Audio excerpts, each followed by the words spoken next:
Hi, welcome to Fraser's Friday Feature. Today's feature I'm going to cover is called Forward Pedestrian Braking. And so what it does is it actually alerts you or actually bring the vehicle to a stop if a pedestrian comes out in front of you, maybe out between two vehicles or out of a blind spot. How the system works, it works through a camera that's located just above the rear view mirror, and it detects anything out in front of the vehicle.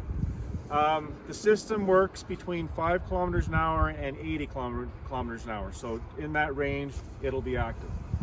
The system you can disable it. So in our system, and I'll show you in a little pop-up screen here how to disable it.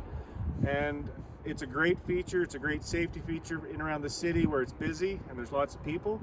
So if you have any more questions and you want to check it out, I can take you out for a little demo ride and show you how the system works. It's a great safety feature. And once again, thank you for joining me on Fraser's Friday Feature, and I'll see you next week.